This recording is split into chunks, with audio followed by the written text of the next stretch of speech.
আজকে আমি তোমাদের বর্ধমান বিশ্ববিদ্যালয়ে যারা এবছর ফোর্থ সেমে মাইনরে বাংলা রেখেছো তাদের বিষয়টা শাসন করে দিলাম।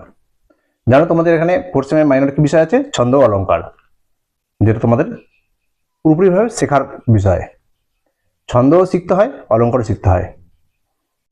তাই কি করলাম, এই যে শেখার বিষয়ের সাথে যে প্রশ্নগুলো থাকে তোমাদের, সেই প্রশ্নগুলো আজকে শাসন করে দিলাম। আর যেগুলো ছন্দ নির্ণয় করতে দেবে এবং অলঙ্কার নির্ণয় করতে দেবে, সেগুলো কিছু আমি উদাহরণ দিয়ে দেবো। আশা করি এর মধ্যে পরীক্ষা পেয়ে যাবে। অতএব আমি যে প্রশ্নগুলো দিয়েছি, এই প্রশ্নগুলো ভালো মতো হবে তোমরা এখন থেকে প্রস্তুতি রাখো।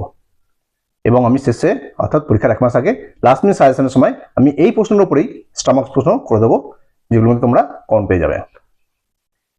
তোমরা এখন থেকেই আমার এই প্রশ্নগুলো রেডি রাখো। দেখো আমি ছন্দতে কি কি প্রশ্ন দিয়েছি। তবে হ্যাঁ, প্রশ্নগুলো দেখার আগে তোমাদের একটা কথা বলে দিই, তোমরা কিন্তু চ্যানেলটা অবশ্যই সাবস্ক্রাইব করবে। দেখবে আমি তোমাদেরকে এইভাবে সমস্ত পেপারের মেজর মাইনর চেক পেপারের সাজেশন অ্যাডভান্স দিয়ে থাকি এবং লাস্ট মিনিট সাজেশন দিয়ে দিই, যার ফলে তোমরা কি হয় বাড়িতে বসেই হাতে মুঠে পেয়ে যাচ্ছ সমস্ত সাজেশনগুলো। দেখো প্রথম প্রশ্ন কি দিয়েছি ছন্দ থেকে। তোমরা ছন্দ থেকে যে প্রশ্ন করে যাবে সেগুলো কি? প্রথম প্রশ্ন, পর্ব পর্বাঙ্গ কাকে বলে? কি দিলাম? পর্ব ও পর্বাঙ্গ কাকে বলে, ইহা কয় প্রকার কি আলোচনা করো। তাহলে পর্ব ও পর্বাঙ্গ সম্পর্কে আলোচনা। পরীক্ষার সময় কিন্তু এটা নিয়ে পার্থক্য আসতে পারে, পর্ব ও পর্বাঙ্গর পার্থক্য লেখো। ঠিক আছে, তোমরা এগুলো সম্পর্কে আলোচনা করলেই পার্থক্য হয়ে যাবে। অর্থাৎ দুটো আলোচনা দুটো স্ট্যান্ডার্ড রাখবে পার্থক্য হিসাবে, তাহলে তোমাদের তৈরি হয়ে যাবে। দেখো নেক্সট প্রশ্ন কি দিচ্ছি, মাত্রা বা কলা। মাত্রা বা কলা কাকে বলে, এর গণনা পদ্ধতি বা গণনা রীতি সম্পর্কে লেখো বা এর ব্যবহার। কি দিলাম? মাত্রা বা কলা কাকে বলে, এর গণনা রীতি সম্পর্কে লেখো বা মাত্রা ব্যবহারের পদ্ধতি লেখো। ঠিক আছে, প্রশ্নটা ভালো মতো করে যাবে। নেক্সট প্রশ্ন দেখো, স্তবক কাকে বলে, উদাহরণ সহ স্তবক আলোচনা করো। স্তবক কাকে বলে, উদাহরণ সহ স্তবক আলোচনা করো। তারপর প্রশ্ন কি দেখবে, উদাহরণ সহ বৈশিষ্ট্য লেখো। উদাহরণ সহ বৈশিষ্ট্য বা দৃষ্টান্ত সহ বৈশিষ্ট্য একই কথা। কি দেখবে তোমরা, তোমাদের এবছরের জন্য খুব গুরুত্বপূর্ণ যেটা, সেটা হচ্ছে স্বরবৃত্ত ছন্দ বা দলবৃত্ত ছন্দ। কি দিলাম? স্বরবৃত্ত ছন্দ বা দলবৃত্ত ছন্দ, একই নাম কিন্তু। ঠিক আছে, পরীক্ষার সময় স্বরবৃত্ত ছন্দ দিলেও যা, দলবৃত্ত ছন্দ দিলেও একই আছে।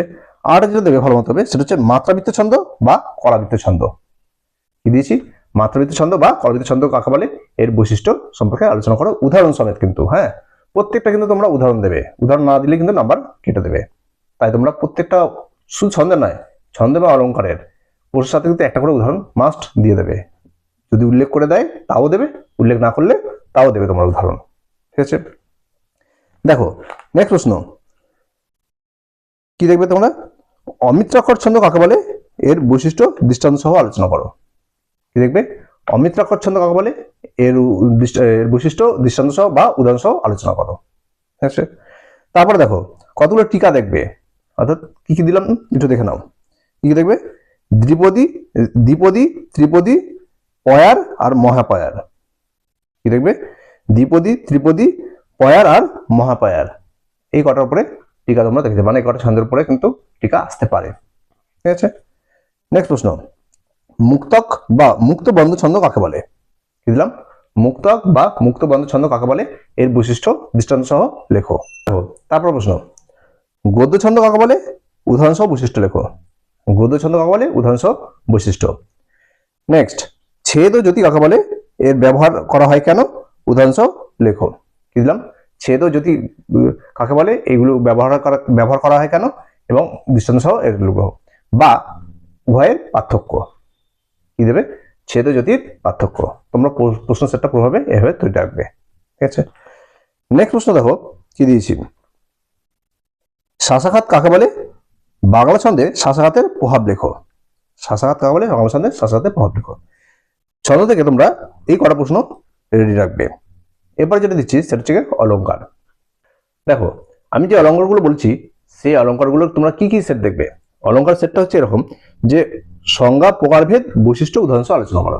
আমি যে অলঙ্কারগুলোর কথা বলবো সেই অলঙ্কারে তোমরা কি করবে, সংজ্ঞা মানে কাকে বলে, বৈশিষ্ট্য, উদাহরণ। ঠিক আছে, এই কটা কিন্তু তো দেখে যাবে। তার সাথে কি আছে, প্রকারভেদ।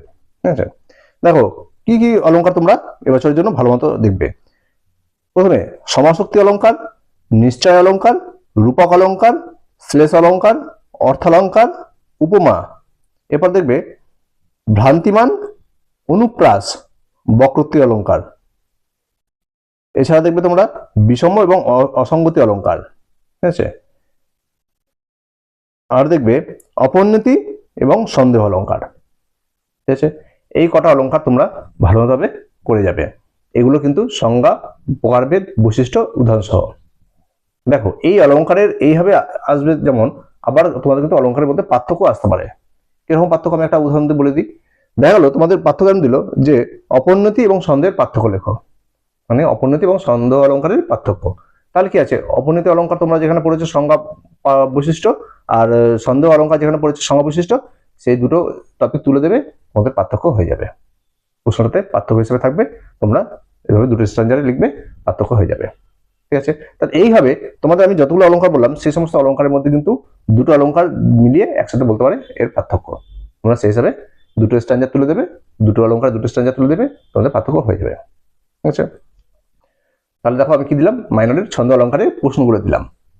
এবার দেখো ছন্দ নির্ণয় করতে এবং অলঙ্কার নির্ণয় করতে যে সমস্ত কবিতা লাইন দিয়ে থাকতে পারে সেগুলো আমি কিছু তোমাদের তুলে ধরলাম। এগুলো তোমরা বাড়িতে প্র্যাকটিস করবে। আমি যেটা দিলাম এগুলো কিন্তু ভেরি ইম্পর্টেন্ট কবিতা লাইন তুলে দিলাম। তোমরা এইভাবে অন্যান্য কবিতা লাইনগুলো কিন্তু প্র্যাকটিস করবে। এমন নয় যে এই লাইনগুলোই কিন্তু কমন পাবে পরীক্ষায়। আমি কিন্তু ছন্দ অলঙ্কার যেগুলো দিলাম তার মধ্যেই কমন পাবে, কিন্তু লাইনগুলো যে সেম সেম কমন পাবে এমন কথা নয়। তোমরা এইভাবে অন্যান্য লাইনগুলো কিন্তু দেখে যাবে। আমি কিছু তোমাদের হেল্প লাইন হিসেবে দিলাম, তবে হ্যাঁ খুব গুরুত্বপূর্ণভাবে কিন্তু আমি প্রশ্নগুলো দিচ্ছি এবং খুব ইম্পর্টেন্ট লাইনগুলো তুলেছি। গত বছরে কিন্তু লাইন কমন পেয়ে গেছে, আমি যে কটা দিয়েছি তার মধ্যে কিন্তু লাইন কমন পেয়েছে। তাই তোমাদের বলছি খুব গুরুত্বপূর্ণ লাইন আমি তুলেছি, তোমরা এই কটা লাইন ভালোভাবে দেখে যাবে ছন্দ অলঙ্কারের। আর তার সাথে কিন্তু এক্সট্রাও দেখবে। আমি যেটা দিলাম যে তোমাদেরও যে বছরই কমন আসবে ওর মধ্যে থেকে এমন কোনো কথা নাই। কবিতার লাইন কিন্তু যেখান থেকে খুশি আসতে পারে, তাই তোমরা ভালোভাবে বাড়িতে প্র্যাকটিস করবে, ঠিক আছে। দেখো কি দিলাম, দেখো আমি যে লাইনগুলো দিলাম তোমরা একটু শুনে নোট করে নাও, ঠিক আছে। কি দিয়েছি দেখো, ছন্দলিপি নির্ণয় করো, অর্থাৎ ছন্দলিপিতে পরিণত করো। ঠিক আছে, প্রথমে দুন্দুবি বেজে ওঠে ডিম ডিম রবে, সাঁওতাল পল্লীতে উৎসব হবে। তা কি দিলাম আবার শোনো, দুন্দুবি বেজে ওঠে ডিম ডিম রবে, সাঁওতাল পল্লীতে উৎসব হবে। এটা একটা দিলাম যেটা ছন্দলিপি করবে। আরটা দেখো, ক্ষুধার রাজ্যে পৃথিবী গদ্যময়, পূর্ণিমা চাঁদ যেন ঝলসানো রুটি। খুব গুরুত্বপূর্ণ প্রশ্ন, শোনার আবার, ক্ষুধার রাজ্যে পৃথিবী গদ্যময়, পূর্ণিমা চাঁদ যেন ঝলসানো রুটি। ঠিক আছে, এই দুটো আমি ছন্দলিপি নির্ণয় করতে দিলাম, তোমরা এর সাথে আরো কিন্তু প্র্যাকটিস করবে। অলঙ্কারে কি দিলাম দেখো, অলঙ্কার দেখে যেটা দেখে যাবে সেটা হচ্ছে গিয়ে, পালিয়ে যে রাজধর্ম যেন তাহা মোহকর্ম মোর কর্ম, রাজ্যে লয়ে রবে রাজ্যহীন। আর বলছি শোনো, পালিয়ে যে রাজধর্ম যেন তাহা মোর কর্ম, রাজ্য লয়ে রবে রাজ্যহীন। আচ্ছা, নেক্সট দেখবে যেটা সেটা হচ্ছে গিয়ে, কলকল্লোলে লাজ দিল আজ নারী কণ্ঠের কাকটি। আর একটা দেখবে সেটা হচ্ছে, ফাঁসির মঞ্চে গেয়ে গেল যারা জীবনের জয়গান। আচ্ছা, এই তিনটে আমি অলঙ্কার থেকে দিলাম। তাহলে আমি এই তিনটে অলঙ্কার দিলাম, এই তিনটে অলঙ্কার তোমরা ভালোভাবে প্র্যাকটিস করবে, ঠিক আছে। আর যারা চ্যানেলটি এখনো সাবস্ক্রাইব করনি অবশ্যই সাবস্ক্রাইব করে রাখবে। আর তোমরা আমাকে কমেন্টে জানাও যে তোমাদের এরপরে কোন বিষয়ের প্রশ্নপত্র এবং সাজেশন দরকার আছে, সেগুলো আমি তোমাদেরকে আপলোড করবো। আর আমি তোমাদের বারবারই বলছি, আমি তোমাদের এরপরে আবার কি করবো, স্টামার্কস প্রশ্ন এর উপরে দেবো। আমি কিন্তু এখন যা সাজেশন দিচ্ছি সব কিন্তু গুরুত্বপূর্ণ প্রশ্ন তোমাদের 2026-এর জন্য। তোমরা এগুলো ভালোভাবে এখন প্রস্তুত রাখো। আর তোমাদের স্টামার্কস প্রশ্ন অর্থাৎ লাস্ট মিনিট সাজেশন প্রয়োজন আছে নাকি আমাকে কমেন্টে জানিও।